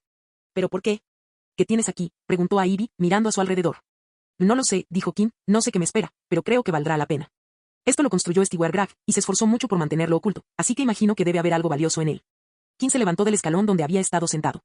Sacó su varita mágica para conjurar el mismo disco plateado que había conjurado antes, pero esta vez era lo suficientemente grande para 2 personas. Se giró hacia Ivy y le extendió la mano. Vámonos, dijo. A Ivy se puso de pie y tomó la mano de Kim mientras se la subía al disco plateado. ¿Qué vas a hacer? Preguntó ella. Satisfaré tu curiosidad, dijo Kim. Se giró hacia el pilar que tenía al lado y colocó la punta de su varita sobre la piedra para inyectar la magia y comenzar el proceso. ¿Qué quieres decir con? La habitación entera comenzó a temblar como si un terremoto le estuviera azotando. Kim, por supuesto, no se sorprendió, pero no se podía decir lo mismo de Ivy, quien se sobresaltó cuando la habitación comenzó a temblar, levantando polvo del techo. Aunque no estaba en el suelo y no sintió los temblores, el ruido fue suficiente para asustarla, y se agarró al soporte más cercano que encontró, lo mismo que le sucedió a Kim. ¡Guau! Exclamó Kim mientras, por reflejo, envolvía a Ivy con su brazo libre mientras ella lo sujetaba. ¿Qué está pasando? Y gritó a Ivy con fuerza, apretándola aún más. ¿Se va a derrumbar la habitación? ¿Vamos a morir? ¿Qué? No, por supuesto que no. Pero a Ivy parecía no oír, aferrada a un golpe mortal y sin dar señales de soltarlo. Lo único que Kim pudo hacer fue dejarla sola y seguir desentrañando el mecanismo. Tras cesar el temblor, el pedestal se hundió por completo y la escalera arqueada dejó al descubierto a Kim, quien suspiró y miró a Ivy. Parecía ajena a que el temblor hubiera cesado y seguía sosteniéndolo. Es linda, pensó Kim mientras la miraba. A Ivy. A Ivy, se acabó, dijo. Al oír su nombre, a Ivy finalmente abrió los ojos y miró a su alrededor con cautela y cierta duda. En efecto, todo había dejado de temblar. Entonces, se percató de su posición y su corazón se aceleró mientras luchaba por contener el rubor que le subía a las mejillas. Soltó la camisa de Kim con el dedo, pero no se apartó de él, o, para ser más precisos, no podía. Tu mano, dijo ella. ¿Mi mano? Kim miró su brazo izquierdo y, para su sorpresa, vio que estaba alrededor de la cintura de Ivy. Oh. Lo siento. Kim inmediatamente soltó la mano de Ivy, y ella dio un pequeño paso alejándose de él. Kim colocó el disco plateado en el suelo y ambos cayeron. Deseoso de pasar página rápidamente, Kim llamó la atención de Ivy sobre los cambios en la habitación. Y bien, ¿qué te parece? Dijo. Ivy apartó la vista del suelo y dejó para más tarde los pensamientos sobre su cercanía con Kim, mirando a su alrededor. Eso del medio ya no está, dijo, señalando la escalera que había quedado al descubierto. Antes no estaba ahí. ¿Qué hay dentro? Parecía una niña emocionada. ¿Qué te parece si vamos a echar un vistazo? Los dos llegaron a la escalera y, con un movimiento de la varita mágica falsa de Kim, toda la escalera se iluminó. No es genial, dijo Kim. ¿Cómo apareció esto? Preguntó a Ivy. ¿Por qué tembló la habitación? Sería mejor si te lo mostrara, dijo Kim, te haré un pequeño hechizo, ¿de acuerdo? Una vez que obtuvo el permiso, Kim lanzó un hechizo de ilusión sobre a Ivy y le mostró lo que podía ver a través de su sentido de la tierra. ¡Guau! A Ivy logró ver de repente todo el mecanismo dentro de las paredes de la bóveda. Esto es, guau, ¿qué clase de magia estás usando? Estoy usando magia de ilusión. Toda la sala de la bóveda es una bóveda que hay que desbloquear para revelar esta puerta oculta. Todo el temblor se debió a que las piezas se estaban moviendo, explicó Kim, dando más detalles. ¿Y si pasamos a la siguiente habitación? Dijo Kim. Quizás fue porque Kim finalmente tenía con quien compartir las bóvedas que se sentía más asombrado de lo habitual y le contó a Ivy los detalles del conocimiento que había adquirido mientras estudiaba magia de la tierra y las cosas sobre el arquitecto que había leído. En la segunda sala de la bóveda del arquitecto, Kim volvió a lanzar cientos de orbes de luz al aire y a cada rincón para iluminar el enorme espacio. Bienvenidos a lo que me gusta llamar creación cuboidal, dijo Kim. También había bautizado la primera habitación como cerradura oculta. ¿Creación cuboide?, preguntó a Ivy. Sí, venga, déjame mostrarte de qué se trata esta habitación. Kim condujo a Ivy hasta el borde, mirando fijamente al abismo. Hay 2 maneras de hacer esto, dijo Kim, podemos ir despacio, como antes, o podemos optar por la vía más divertida. De una forma divertida, dijo a Ivy de inmediato. Kim miró a Ivy con aprobación. Excelente, qué ingeniosa. La vida se trata de divertirse. Me gusta tu estilo, a Ivy Potter, así que no me culpes. Es tu culpa, ¿por qué? Kim agarró a Ivy por las manos y la jaló mientras bajaba del borde. Ambos cayeron, con a Ivy gritando sin parar, mientras Kim sonreía al verla caer. Casi al final, Kim usó arresto momentum sobre sí mismo y sobre a Ivy para aterrizar perfectamente en el suelo. Sin embargo, las rodillas de Ivy no respondieron. Se desplomó al suelo, jadeando por el impacto. La pelirroja fulminó con la mirada a Kim, eso no fue divertido. Podrías haberme avisado Uf. Se puso de pie y le dio una fuerte bofetada en el hombro a Kim. Lo siento. Kim se rió. Después de que Ivy se calmara, miró el aparato de comparación en medio del abismo y un cubo que sobresalía del suelo. Él ya había quitado los cubos de la pared. A diferencia de la primera habitación, en la segunda las cosas no se reiniciaban cada vez que él salía. El objetivo de esta sala es crear réplicas de la forma que requiere, dijo Kim. ¿Ves el cubo que sale de la pared? Necesito quitarle material, esa forma extraña en el pequeño soporte. Sí, esa de ahí. Necesito hacer una réplica exacta hasta el milímetro más pequeño. ¿Puedo intentarlo? Preguntó a Ivy. Claro, veamos. Kim buscó un cubo de material fácil de moldear. Tomó 2 piezas de uno de los cubos y moldeó una de ellas para formar un cubo simple antes de colocar el cubo y la pieza en el suelo. Convierte la pieza en un cubo, dijo Kim mientras se sentaba junto al cubo y la pieza. Ivy se sentó en el suelo y sacó su varita. Observó atentamente los objetos que tenía delante, con la inteligencia brillando en sus ojos. Aunque la transmutación no se enseñaba exclusivamente en Hogwarts, las disciplinas mágicas a menudo se superponían. La transfiguración tenía muchas similitudes con la transmutación. Por lo que la tarea de dar forma al trozo de roca no debería haber sido difícil para Ivy. Kim suspiró en silencio. La tarea de replicación era bastante sencilla, y cualquiera con un mínimo de habilidad podría llevarla a cabo, pero no sería una caja fuerte sin un giro inesperado. Los cubos de material se están volviendo más resistentes, pensó. Cada cubo de la habitación estaba hecho de una piedra diferente. Cada cubo sucesivo tenía algo distinto al anterior, y después de examinar docenas y docenas de cubos, los materiales se volvían más extraños, más difíciles de moldear, más complicados de manipular. Quien incluso empezó a sospechar que había un alquimista detrás de la creación de estos cubos. Además, las formas se volvían cada vez más complejas. Había múltiples ángulos, caras con formas extrañas, bordes que de repente se convertían en curvas. Y el último incluso tenía burbujas de aire en su interior. Las partes internas ya no serán completamente sólidas, ¿verdad? Si la predicción de Kim se cumpliera, la dificultad de la tarea aumentaría drásticamente y seguiría incrementándose a medida que la estructura interna continuara cambiando. Veamos quién es mejor, arquitecto, pensó Kim, mientras su espíritu competitivo afloraba ante un hombre muerto. He terminado. Kim apartó esos pensamientos. Delante de ella había 2 cubos. Veamos qué tal lo hiciste. Kim tomó los cubos y los imbuyó con su magia. Pudo ver lo que Ivy había hecho. Era metódico, práctico y teóricamente sólido. A Ivy Potter, sabes cómo aplicarte, esto es perfecto, dijo Kim. Aquí no hay ni rastro de transfiguración, nada temporal. Este cubo está completamente en un estado estable, muy bien. Kim sonrió con entusiasmo. El hecho de haber logrado eliminar por completo la transformación en una tarea que le habían encomendado era prueba de un sólido conocimiento conceptual. Entonces, ¿puedo ayudarte? Esta era su oportunidad de pasar más tiempo con Kim. Hermione le había contado lo que Eddie Carmichael y Marcus Beverly pensaban de Kim, y sabía que a Daphne le caía bien Kim, así que si podía pasar tiempo con Kim allí, en un lugar que parecía ser un secreto bien guardado, le permitiría acercarse más a ella. No. La respuesta fue rápida, concisa y directa. Te conté esto porque quería satisfacer tu curiosidad y hacerte marchar. Las bóvedas malditas son muy importantes para mí, son especiales y no quiero que eso cambie. Dejarte ir lo cambiaría todo. Así que, lo siento, pero no puedes estar aquí.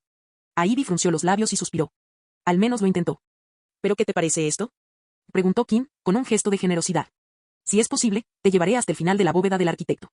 Estoy dispuesto a compartir el final contigo, y déjame decirte que el final es lo mejor. Los dos se miraron. De acuerdo, me lo quedo. Pero será mejor que me lo enseñes, dijo Ivy con una sonrisa de agradecimiento. Poco después, Kim sacó a Era de la bóveda y decidió marcharse. Era de noche y Era no llevaba consigo el mapa del merodeador, así que Kim la acompañó hasta la torre de Gryffindor. Dijiste bóvedas malditas. ¿Eso significa que hay más de una? Sí, hay 4 más, 5 en total. Un momento, no me digas que todas estas noches en vela se deben a esas bóvedas.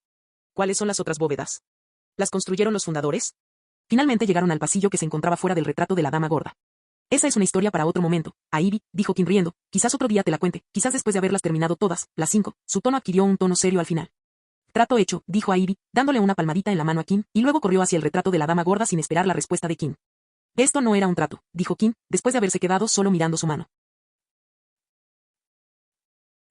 Capítulo 231. Buenas noches a todos. Por favor, reúnanse para que podamos comenzar, dijo Kim, dirigiéndose a la multitud de fiscales de distrito reunida en la sala de los menesteres. Habían pasado algunos meses desde que la DA había comenzado sus sesiones, y las actividades de aprendizaje estaban en pleno apogeo. Todos los miembros participantes habían asimilado las sesiones y sus tareas / autoaprendizaje a sus rutinas habituales, lo que dio lugar a un entorno de aprendizaje de vanguardia. Ayudó que Kim hubiera creado un entorno competitivo para motivar el aprendizaje, superando a los demás. ¿Qué vamos a aprender hoy? ¿Revelar secretos? ¿Protecciones? ¿O tal vez algo para obstaculizar al oponente, como el encantamiento antidesaparición? La normalmente disciplinada Hermione Granger parecía una niña que se hubiera lanzado a un montón de azúcar y la hubieran dejado jugando en un parque de atracciones. Kim sonrió. Aprecio tu entusiasmo, Hermione. Hermione se sonrojó ligeramente de vergüenza. Pero hoy vamos a examinar algo que te permitirá defenderte. Hechizos defensivos. Eso es lo que vamos a ver hoy. El arte de protegerse. Esto puede ser útil cuando estás desequilibrado, cuando tu oponente ataca primero intentando tomar la iniciativa, a veces no puedes esquivar, o siempre que, entre un sinfín de posibilidades, necesites detener un ataque. Los duelos son pruebas breves. Cuando un hechizo impacta, resulta difícil recuperarse rápidamente con la propia magia, y esto se agrava aún más en el fragor de la batalla. Por lo tanto, el propósito de los hechizos defensivos es protegerse en todo momento y evitar el contacto con hechizos o cualquier objeto dañino. Un buen golpe que rompa huesos podría fracturar un hueso vital como el fémur, en el muslo, o el peroné y la tibia, en la pierna, lo suficiente como para dificultar la movilidad. Lo que llevaría a una posición vulnerable hasta que pudieran sanar. Esta duración de la lesión podría convertirse en derrota, o muerte, para un oponente oportunista. Comenzaremos con el hechizo estándar de escudo, Protego. Golpeó con su varita falsa y una barrera invisible onduló en el aire. Un hechizo versátil que puede usarse en multitud de situaciones, desde un hechizo hasta objetos físicos. Este será el primero de la serie de hechizos defensivos. Qin agitó perezosamente su varita mágica falsa, y los nombres de los miembros del DA aparecieron en el aire, cada nombre emparejado con otro, después del incidente con Theodore Knott. Qin decidió formar parejas que facilitaran un aprendizaje más rápido. Uno lanzará el hechizo escudo y el otro el hechizo desarmar. Luego, cambiarán de bando. Cuando te sientas cómodo bloqueando el hechizo desarmar, cambia de hechizo y alterna para variar la experiencia. Mientras todos caminaban hacia sus parejas, una mano solitaria, teñida de nerviosismo, se alzó entre el grupo. Lo siento, no tengo pareja asignada. Qin asintió, lo sé, Neville. Practicarás conmigo hoy. Todos dejaron de actuar, sorprendidos, y giraron la cabeza para mirar a la pareja. Normalmente, Qin paseaba por la sala dando consejos o se sentaba en un rincón a lo suyo, pero nunca se había unido a nadie durante una sesión de la fiscalía. Neville apretó su varita con fuerza con ambas manos cerca de su pecho. ¿Y yo? Sí, Neville, tú. Ahora, vamos, no perdamos tiempo y comencemos, dijo Qin. Y antes que nada, empecemos. Acérquense, por favor, tengo algunos consejos adicionales que compartir, les dijo a los presentes. Los miembros del ejército de Dumbledore formaron un círculo alrededor de Qin y Neville, quienes se miraron el uno al otro con las varitas desenvainadas. Les voy a dar un consejo personal. Me ha resultado muy útil al lanzar hechizos defensivos, dijo Qin. Neville, ¿podrías darme tu mejor reductor, por favor? Preguntó sonriendo. Neville tragó saliva con dificultad. Reductor, pero dijiste que no tenemos permitido usar hechizos letales el uno contra el otro. Su voz se apagó al final. No hay motivo para estar nervioso, Neville. De hecho, bien hecho por mencionar la regla, dijo Qin. Pero necesito un reductor para demostrar el protego. Te aseguro que no me hará daño. Puedes confiar en mí, Neville. Neville se lamió los labios. No estaba seguro. A Neville no le parecía bien apuntar con su varita a un amigo mientras se preparaba para lanzar un hechizo letal. Se tocó el antebrazo donde estaba escrita con tinta mágica la contraseña de la sala común de Gryffindor. Durante años, Qin le había ayudado con las contraseñas. Cada semana. Iba a la oficina de ayuda y Qin reponía la tinta. Pero entonces vio la sonrisa confiada en el rostro de Qin. No cabía duda de que Qin dominaba la magia mejor que él. Apretó la mandíbula y asintió tras respirar hondo. Lo haré, dijo. Qin sonrió radiante. Alzó su varita y un escudo protego se agitó y apareció. Desata todo tu poder, Neville. Neville levantó lentamente su varita y la apuntó con cuidado hacia Qin. Miró hacia atrás para asegurarse de que todos tuvieran sus varitas desenvainadas. Si fallaba, estarían listos para defenderse. Por favor, no lo arruines todo, pensó Neville, reducto. Una luz azul mágica salió disparada de su varita y se dirigió hacia Qin, quien ni siquiera se inmutó ante una criatura que podía hacer explotar su cuerpo. El impacto azul alcanzó al protego de Qin, y toda la barrera se onduló ante sus ojos. Neville contuvo la respiración mientras una gota de sudor le resbalaba por la sien. Contrario a sus temores, a pesar de la violenta ondulación, la barrera permaneció intacta y sobrevivió a su reducto, manteniéndose firme incluso después de que la mágica luz azul se desvaneciera. Bueno, no estuvo tan mal, ¿verdad?, dijo Qin sonriendo. Neville asintió rápidamente. Sintió que su corazón acelerado se calmaba. Eso es lo que puede hacer un buen hechizo protego, dijo Qin a la multitud. Ahora, es el momento del consejo que usé para enfrentarme al reductor de Neville. Todos aguzaron el oído, usé la emoción de la determinación para fortalecer mi protego. Entre la multitud se podían ver muchas expresiones de confusión y cabezas ladeadas. ¿Recuerdas que te dije que la emoción es una parte esencial de la magia y que la calidad de cualquier hechizo puede mejorarse aplicando una emoción o una mezcla de ellas? La clave está en identificar la emoción que ayudaría, descubrir una experiencia o un recuerdo que evoque esa emoción, finalmente, canalizarla adecuadamente en tu magia. Quien había hablado extensamente sobre la importancia de las emociones, aunque la mayoría de los presentes no comprendían el papel que desempeñan en los hechizos. Se dirigió a la única persona en la sala que conocía que sí entendía y aplicaba los sentimientos a su magia. Harry, dime, ¿en qué piensas cuando lanzas un encantamiento Patronus?, preguntó. Harry no esperaba que lo llamaran tan repentinamente. Es cierto que solo había prestado media atención a lo que decía Qin, su hechizo protego era excelente, pensó. Sí, estoy pensando en recuerdos felices. Esperaba más detalles, pero no importa, dijo Qin, el secreto del encantamiento Patronus reside en la sensación de felicidad. Cuanto más feliz sea el recuerdo, mejor funcionará el hechizo. Aprenderemos más sobre esto cuando abordemos el hechizo en futuras sesiones. Para el encantamiento escudo y la mayoría de los hechizos defensivos, debes pensar en recuerdos que evoquen emociones como determinación, perseverancia, terquedad y desafío. Por ejemplo, si recuerdas haber sido terco al hacer algo y haber perseverado hasta el final, tal vez tus padres, familiares o amigos te dijeron que no serías capaz de hacerlo.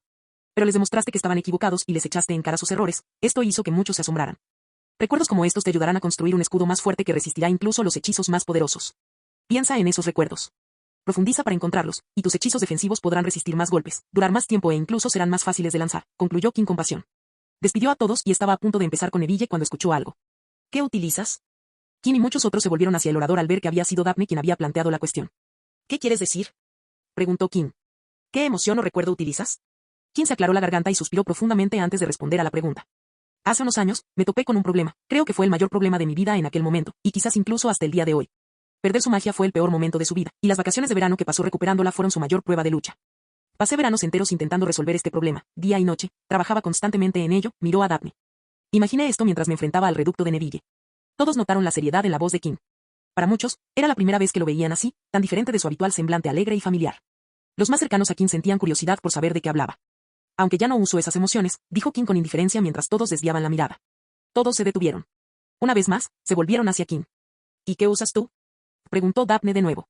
Si no usaba ese recuerdo, ¿por qué respondía a la pregunta con él, y por qué daba ese consejo si él mismo no lo aplicaba? Oh, no me malinterpreten, dijo King, notando las expresiones de todos. Hubo un tiempo en que usaba emociones como la determinación y la terquedad. No tienen nada de malo, simplemente ya no las uso, eso es todo. Y no respondiste a la pregunta. No te preocupes por eso, no quería decir. Hablen más alto, gritó Eddie desde el centro de la multitud. Te lo diré, pero no intentes copiarme. King miró a todos y dijo, utilizo el miedo como la emoción principal al lanzar magia defensiva. ¿Miedo? Preguntó Daphne. King asintió. Y el miedo es una emoción humana natural, poderosa y primaria. Nos alerta de la presencia de peligro o de la amenaza de daño. Nos enseña que es peligroso y que no un bebé que toca la llama de una vela y se quema jamás volverá a tocarla porque sabe que le dolerá y desarrolla miedo a esa acción. ¿Por qué bloqueamos o desviamos hechizos? Porque sabemos que nos harán daño, así que los evitamos. Hechizos como el de pellizco quizás no inspiren miedo, pero he entrenado mi mente para imaginar cómo sería si 100 hechizos de pellizco me atacaran a la vez. Puedo imaginar lo que se sentiría si un hechizo me golpeara con una intensidad máxima. Puedo saborear el miedo y haré lo que sea para evitarlo. Mi magia, incluso sintiendo miedo, lo superaría cuando estuviera en peligro.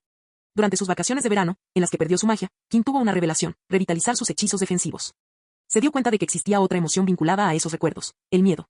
Inconscientemente, King se inspiraba en esta emoción, lo que le proporcionaba un impulso considerable. Anteriormente, la determinación era la emoción principal y el miedo la secundaria. Tras comprenderlo mejor, King invirtió el orden, el miedo se convirtió en la emoción principal, al ser una emoción oscura, utilizó la determinación como secundaria, la que mantenía el miedo a raya. El resultado del experimento fue un gran aumento en el poder de sus hechizos defensivos. Y precisamente por eso no quería compartirlo con todo el mundo. No usen el miedo, advirtió King. Y el miedo, si bien es poderoso, puede provocar un colapso interno en situaciones difíciles cuando la presión es máxima. La magia y las emociones son volátiles y difíciles de manipular, así que repito, ninguno de ustedes debe intentar usar el miedo como la fuerza que impulsa su magia. Las emociones que mencioné antes tienen sus propias particularidades y son mucho más estables que el miedo. Además, a partir de cierto nivel, canalizar el miedo no es agradable. El resultado, en la mayoría de los casos, termina dejándolos a todos agitados. A King le costó un tiempo dejar de sentirse dominado por el miedo. King dio varias advertencias más antes de empezar con Neville. Siguieron el mismo sistema de defensa y ataque que los demás, con King lanzando hechizos de desarme lo suficientemente fuertes como para desafiar a Neville, pero no lo suficientemente fuertes como para someterlo.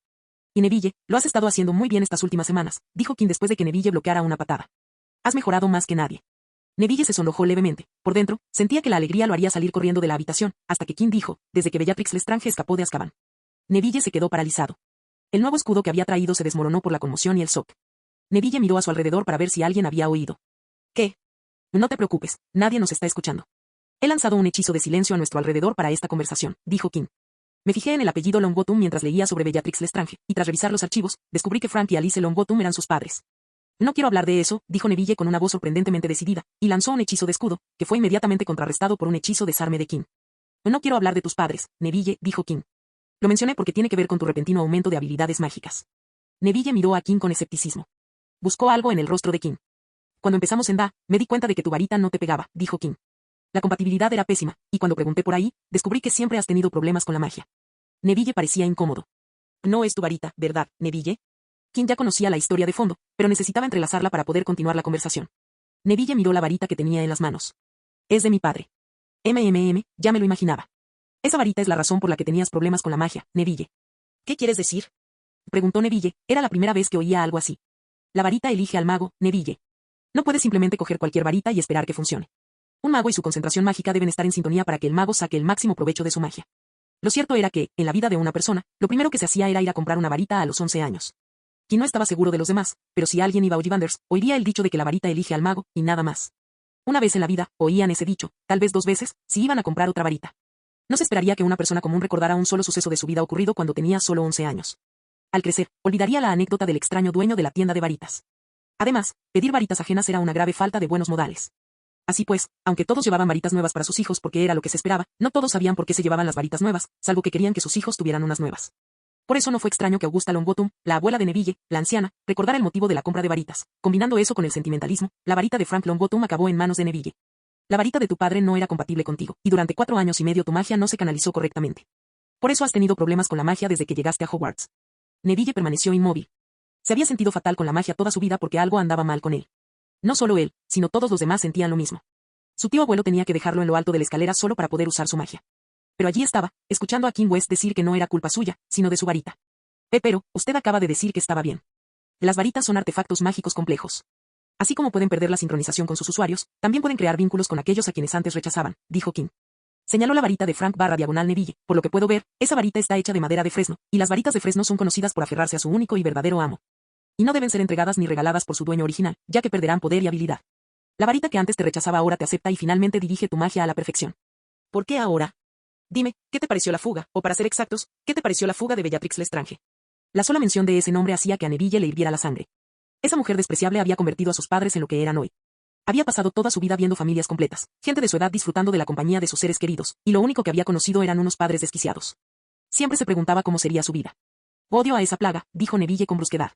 No deseaba nada más que vengarse de Bellatrix Lestrange por haberle arruinado la vida. Lograste tu objetivo, Neville, y con él llegó una resolución. Las varitas se alegraron y te ofrecieron su apoyo. Neville aferró la varita de fresno con núcleo de unicornio. La varita le recordaba constantemente su fracaso. Le traía a la memoria la decepción de su abuela y cómo había defraudado a sus padres. Sentía una contradicción. La varita era la causa de sus problemas, pero ahora lo apoyaba porque quería matar al abusador de sus padres. Continuemos, dijo Neville. No quería seguir hablando del tema. Quien obedeció y lanzó un hechizo de desarme sobre el escudo de Neville. El escudo era mucho más fuerte que antes, la concentración y la profunda determinación se canalizaban en gran medida a través del hechizo. Aprovecha esto, Neville, pensó Kim, la varita será el mejor conducto para ti, y cuando llegue el día en que Bellatrix Lestrange muera y logres tu objetivo, esta varita perderá su sincronización contigo. Lo correcto habría sido insistir en que Neville comprara una varita nueva. Pero, en ese momento, la varita en sus manos era un recordatorio constante de que no era su culpa. Le recordaba la humillación injusta que había sufrido. Estas emociones mantendrían a Neville concentrado y motivado para seguir mejorando y demostrando que todo estaba mal. Después de todo, la determinación, la perseverancia y el desafío eran emociones poderosas.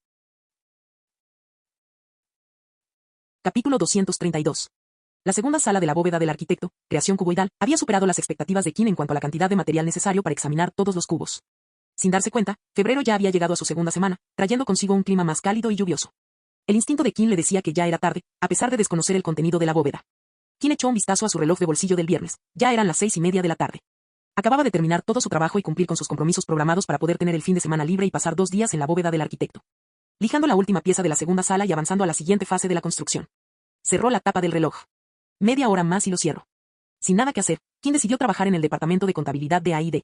El beneficio nunca fue el objetivo de Kim cuando fundó la empresa, pero en sus pocos años de funcionamiento, AID logró un margen de beneficio muy ajustado, casi insignificante, ayudando a estudiantes necesitados de Hogwarts con sus problemas. Kim habría obtenido mayores beneficios de no ser por su política de intercambio de favores, pero esta política generó beneficios que iban más allá del dinero. La otra razón por la que AID apenas lograba cubrir sus gastos la mayoría de los meses eran los gastos operativos necesarios para el funcionamiento de la empresa. En particular, las monedas necesarias para mantener el taller de AID completamente abastecido con hierbas, otros ingredientes para pociones, suministros para runas, entre otras cosas en las que Kim y Luna, principalmente la primera, gastaban dinero regularmente. Gracias a la meticulosa contabilidad y la perspicacia financiera de Kim, no necesitó recurrir a préstamos personales. Algunas excepciones, como el pago de la deuda de Ludo Bagman con los duendes, fueron ocasiones en las que Kim utilizó sus propios fondos. A este ritmo, febrero terminará en números rojos, observó Kim. Pero no estaba preocupado. AID recuperaría todas sus pérdidas a partir de marzo con la serie de billetes de AID, que habían sido superventas desde sus primeros años de publicación. El tiempo pasó y, tras comprobar la hora de nuevo, solo quedaban 10 minutos para las 7, así que Kim se levantó para recoger sus cosas. Pero justo cuando estaba a punto de entrar en el taller para realizar el hechizo de purificación de fin de día, el detector que había fuera de su puerta activó una alarma en su mente. 3 personas. Kim miraba fijamente la puerta principal, con la mano en el pomo rojo del taller. Esperó y esperó, durante 2 minutos, las personas de afuera no entraron a la oficina. Kim se encogió de hombros. Si no querían entrar, él no iba a esperar. Sin embargo, en cuanto abrió la puerta del taller, el timbre sonó como un mosquito zumbando cerca de su oído. Kim suspiró y se giró, sorprendido al ver a Daphne en el umbral. Detrás de ella, tras ella arqueó las cejas con una sonrisa de saludo cuando sus miradas se cruzaron, mientras Astoria, de puntillas, intentaba mirar por encima del hombro de Daphne. Oigan, ustedes 3. Daphne cerró la puerta, dejando a Tracey y Astoria afuera. La breve mirada que Daphne intercambió con ellas antes de cerrar la puerta reveló que las otras 2 no tenían intención de acompañarla adentro. ¿Por qué se quedaron afuera? ¿No van a entrar? Daphne respiró hondo y se volvió hacia Kim. Tengo algo que contarte, a solas. ¿Qué ha pasado? Preguntó Kim, volviendo rápidamente a su asiento. Debe ser algo grave, pensó. Daphne se sentó con gracia en la silla frente a Kim. Se arregló la falda. La chica de Slytherin no había mirado a Kim ni una sola vez desde que entró en la habitación. Armándose de valor, dijo, la excursión a Hogsmeade es el domingo. Kim asintió. El segundo fin de semana en Hogsmeade estaba programado para este domingo. Esta vez no iría, este fin de semana, pasaría el tiempo solo en una habitación llena de pesadas piedras. Me preguntaba si te gustaría visitar el pueblo conmigo. ¿Te pasa algo, Daphne? Preguntó Kim, era muy raro que jugara con sus manos mientras hablaba. ¿Te preocupa algo? Por favor, no dudes en contarme qué te ocurre. ¿Hay algún problema? ¿Es por eso que me pides que te acompañe al pueblo? Daphne finalmente miró a Kim. Solía ser muy perspicaz, ¿por qué no podía entender algo tan sencillo? ¿De verdad tenía que ser tan directa como Tracey le había pedido? Daphne, te pregunto si te gustaría salir conmigo este domingo, 14 de febrero, dijo con la mayor franqueza posible. Con su magia maternal, lo consiguió. Kim se quedó paralizada en su silla. Su mente parecía acelerarse como un motor averiado. Fin de semana en Hogsmeade. Viaje. 14 de febrero, una cita de San Valentín. Oh.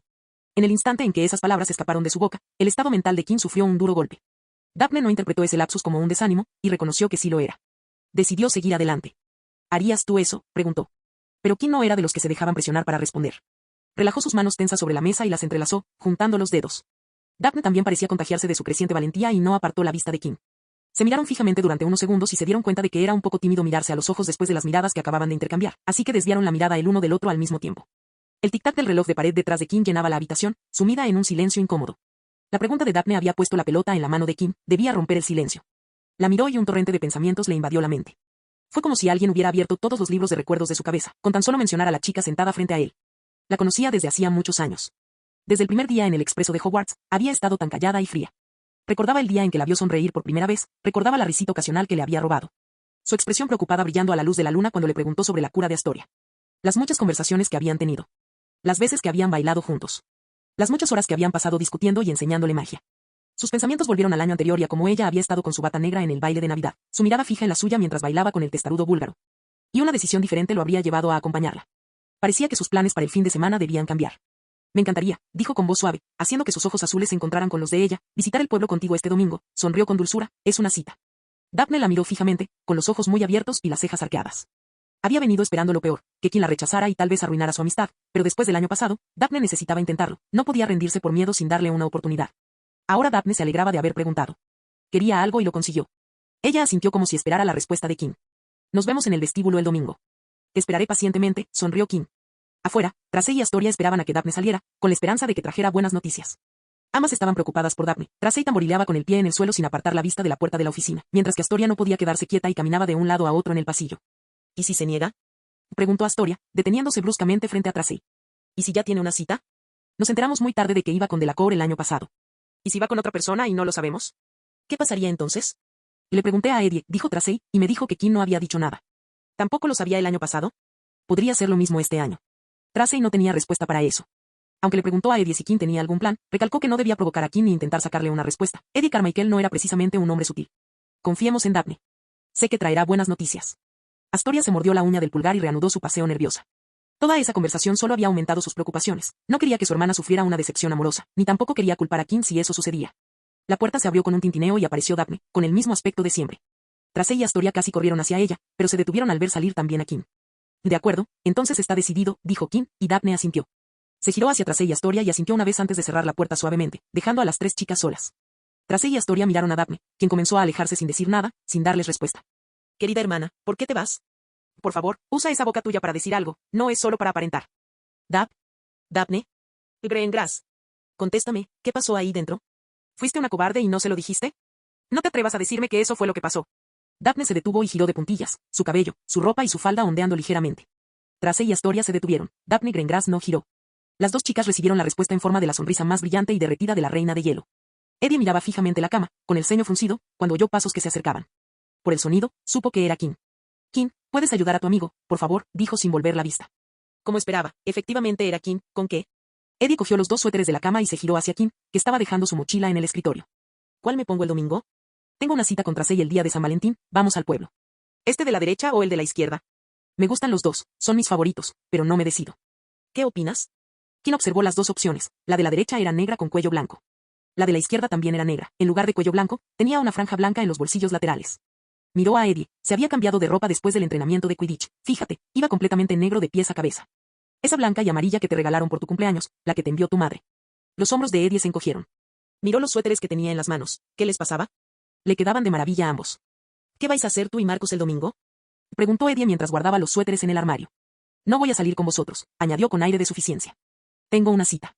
No sé qué estará haciendo Marcus. ¿Es eso así? El suéter blanco y amarillo se le resbaló de las manos a Eddie. Se volvió hacia Kim y murmuró, de ninguna manera. Repítelo, dijo Eddie, ¿qué tienes para el domingo? Tengo una cita, dijo Kim, recostándose contra su escritorio. Relajado. Sus manos descansaban sobre la superficie del escritorio a su lado. Eddie acortó rápidamente la distancia que los separaba y agarró el brazo de Kim. ¿Con quién?, preguntó con incredulidad. Daphne. ¿Greengrass? No creo que haya otro. ¿Lo preguntaste? No, sí lo hizo. ¿Aceptaste? Sí, por lo tanto, la fecha. En el día de San Valentín. Sí. Se oyeron otros pasos ascendentes cuando Marcus entró en la habitación con un leve resoplido. Se dirigió arrastrando los pies a su escritorio y colgó su mochila en un gancho sujeto al lateral del mismo. Esta semana ha sido un poco ajetreada, ¿no crees? Dijo Marcus. Muchos repartos, incluso nos han llegado nuevos encargos. Tengo muchas ganas de un fin de semana tranquilo. ¿Qué te pasa? Preguntó, mirando a Eddie, que parecía extrañamente sereno. El domingo, muchos llorarán y se lamentarán, profetizó Eddie. No exageres, dijo Kim. Estoy confundido. ¿De qué estamos hablando? Preguntó Marcus, incorporándose en la cama. Tiene una cita. ¿Qué? Marcus prácticamente saltó de la cama. ¿Quién? ¿Cuándo? ¿Por qué? Preguntó. Daphne. Día de San Valentín. Ella lo pidió y él aceptó. Marcus se agarró el pelo de la cabeza y chasqueó los labios. Un fin de semana tranquilo, sí, eso no va a pasar.